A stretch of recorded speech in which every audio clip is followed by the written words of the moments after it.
So before we begin the video, I just want to give you guys a massive thank you. With the support of the last video, the Michael Jordan Kevin Garnett story video, that did so well, and all your comments, support and likes were really very much appreciated.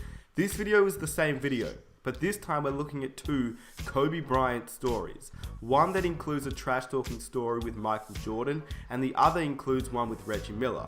So before we begin the video, I just want to say, these videos take a while to piece together. I have to go through all sorts of interviews, find the game footage to make it a story and not just a podcast. So if you enjoy these types of videos, please smash that like button to show your support. I would greatly appreciate it. If you're new, hit that subscribe button for NBA content every single week. Now, the opening story starts with Gilbert Arenas in his podcast, the No Chill Podcast. In addition to another interview with John Sally with the same story, we combine those two videos up, put the game highlights with it to make it an actual story for you to enjoy. So without further ado, here's the story. Jordan's with the Washington Wizards, and they play in Washington. Jordan beats Kobe. Jordan gets that win. Kobe was guarding him, and he did something because Jordan made the last play, made like a pass, and they hit the game.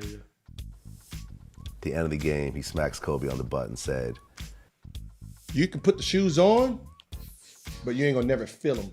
The eights, he had the eights on, right? Yeah. You're never gonna feel them. You're never gonna feel these shoes. Kobe stopped talking to his teammates. They say Kobe didn't talk to the team for 2 weeks. Yeah. For 2 weeks. Literally would not say anything to anybody.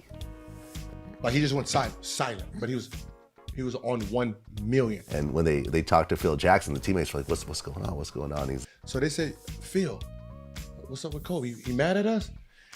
It was like, "Nah, he ain't mad at you." Well, Jordan told him that comment and it upset him.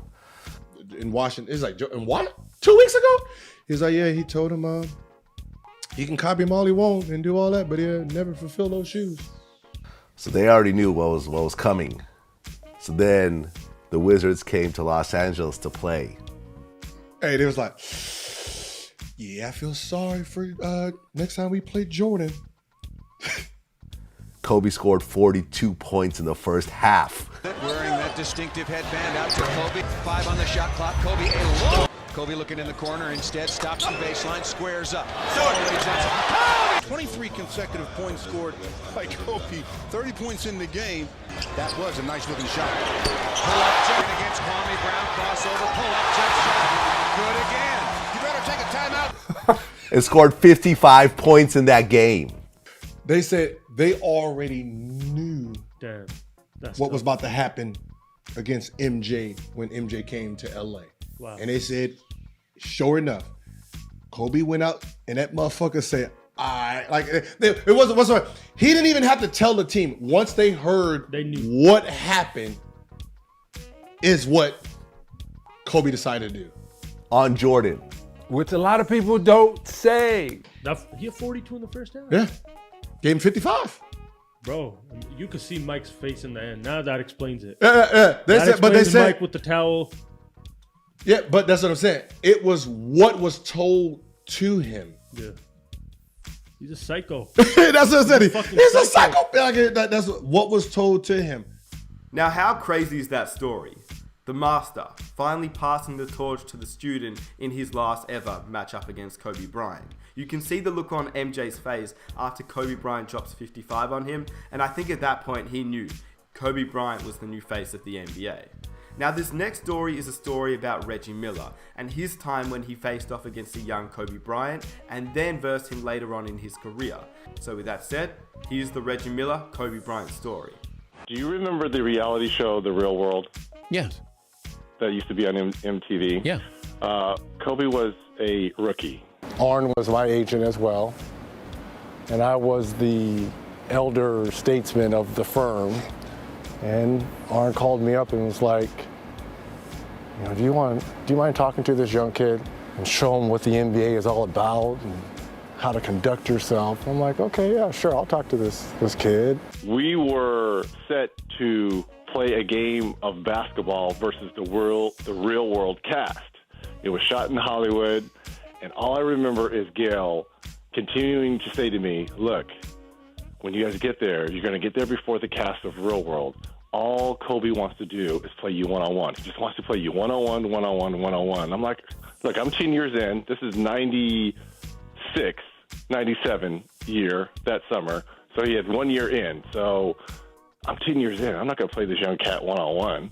I'm like, all right, I'll play a soft game of one-on-one versus him, but our focus should be going against the Real World cast. So we get there, and we're playing soft one-on-one, and, you know, I'm doing my step-back jumper. I know you've alluded to this before. And he's like, how do you do that move? And, I kind of show him because I was trying to take things from him as well. He had this killer crossover. I'm like, wow, how do you do that?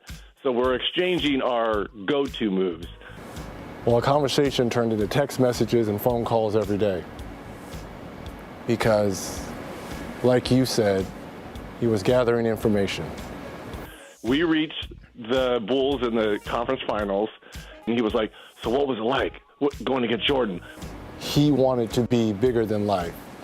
And at that time, that person bigger than life, and still is Michael Jordan. And I didn't have a very strong relationship with MJ. But Kobe wanted to know what was all the intricate talking and trash talking and moves that were going on between MJ and I. What did you do? Like, what were your game plans? What was this? I was like, man, that black cat, there was no answer for him, man. We tried this, we tried that. That black cat was doing this and that. And I'm thinking to myself, what does this kid want to know about all this MJ talk for? There's only one black cat, because I referred to call Michael Jordan or Jordan. I always called him the black cat. It's like the black cat was, we were doing this, and I'm talking to Kobe. And I'm like, Kobe. He's like, you know what? Like, you know what? Well, you better get ready for the caramel cat because he's coming. So before the Black Mamba, his nickname was the Caramel Cat. I'm thinking, this young 17-year-old, I'm talking about the greatest ever. He says, you're going to refer to me as the Caramel Cat. That's how much confidence he had back then. This is like 1 year into it. He's like, well, you better forget the black cat. You better get ready for the caramel cat because he's coming. And I thought about it. I'm like, fast forward 2 or 3 years later, it was 2-1. And then game 4 that you mentioned, you fouled out. I'm thinking, you already had 50 and 25. Great. That's a loose ball foul on Shaq. That'll be number 6. What a big play. 3 years later in the NBA Finals, that same move that I was showing them in my step back, he hit in game 3 after Shaq fouled out. Reggie Miller, the marquee matchup we talked about. Look at Reggie Miller squaring him up. These two guys played one-on-one all summer in L.A. Kobe takes it between his legs. He pulls it back, hits the jumper, and then sort of gives it, take your time. Everything's cool. As he's running down the court, pats me on the butt and says, you never should have showed me that step back. I'm going to kill this young kid. I'm going to kill this young kid. Brilliant.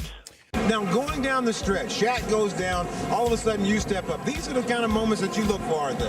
Yeah, well, when Shaq fouled out, my mind state was, this game just became an awful lot more interesting than it was. And it was just fun for me. I laughed about it, just went out and played relaxed as if I was in a backyard. I just find this story so crazy. A young Kobe Bryant wanting to learn everything from Reggie Miller. The way that Michael Jordan used to move, what he used to say, his every move, what made him the greatest of all time. Kobe Bryant just wanted to soak it all in, and throughout his career, he would do that. He finished 1 championship shy of what Michael Jordan had. He surpassed MJ in points. He was the MJ of my generation. He was the guy that players in the NBA today looked up to, and you can see that throughout the NBA landscape. Trae Young, Devin Booker, Spencer Dinwiddie, and even superstars like Kevin Durant, LeBron James, they all looked up to Kobe Bryant. He was a man that was to be feared on the court, but respected by everybody, and that's what he was throughout his NBA career, and that's how he's remembered to this day. With that said, I knew it was Kobe Bryant Day yesterday, so I wanted to get this video out to you all, and I really hope you enjoy this video and the work put into it. These videos take me a while to make, so I'd greatly appreciate if you guys could leave a like to show your support. With that said, let me know if you have any other players that you would like me to make this type of video on. Any superstars, any legends, comment them down below, and I'll be sure to read them and try and make a video on them. With that said, if you enjoyed the video, please be sure to leave a like to show your support. Subscribe for more NBA content every single week, and don't forget to hit that notification button so you never miss an upload. With that said, it's been your boy Smith. I'll catch you in my next one. I am out. Peace.